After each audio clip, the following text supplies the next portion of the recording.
ته په شپېته کاله په دا خبره نه شوې پوه. ژر ژر ډوډۍ نه خورې، ژر ژر شوروا نه خورې، ژر ژر د شلومبو غړپونه نه کوې او سجدې ژر ژر کوې. ولې؟ هلته چې کښېنه زه سپین ږیری یم، ما ته څه داسې بیا مالګه شی را پوخ که، ما ته څه داسې بل منګه شی را پوخ که. دلته په لمانځه کې ستا او د کشني شیطان فرق سته سته که نه سته؟ د الله رسول فرمایي لمونځونه به کوو. داسې وخت به راشي عمر به شپېته کاله یې ټکی بیا نه یې زده، ټکی بیا نه یې زده. زما زه دومره ډېر نمازیان لرم، کله کله سهار جومات ورکوم، زه په سلام ګرځېدو یم، هلته سپین ږیري پر سنتو ولاړ موږ یې درته هغه دی مولا بزدګر الله دې جنت الفردوس نصیب. هغه ویلې ول څوک چې د کوهي پر غاړه ولاړ وي مور ته وایي چې ورلکېږي ورپسې ورپورې وه ټیم نسته ورپسې ورپورې وه. ته دونه بې عقل یې، دونه بې وقوفه یې، دونه خدای او رسول نه غواړې، زده کړه نه غواړې، ډاکټر لره ورشې یوه پته ګولۍ درکوي، اته واره پوښتنه ځینې کوي څه رقم یې وخورمه څونه وخورمه، ډوډۍ مخکې وخورمه ډوډۍ باندې وخورم، ناشتې مخکې وخورمه د ناشتې بعد.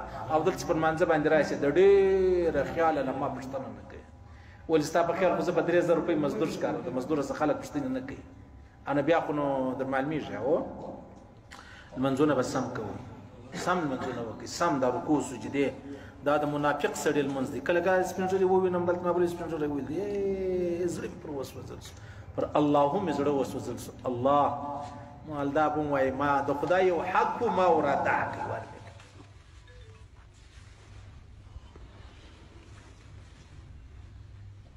سهار څه وخت راشېدې؟ دفتر دلته څه وخت راځې؟ 9 بجې.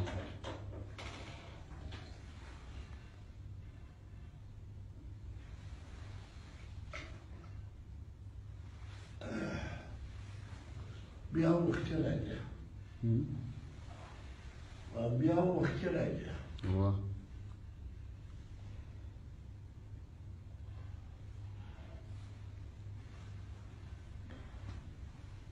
شفیق ته پارم دعا وکړه جی.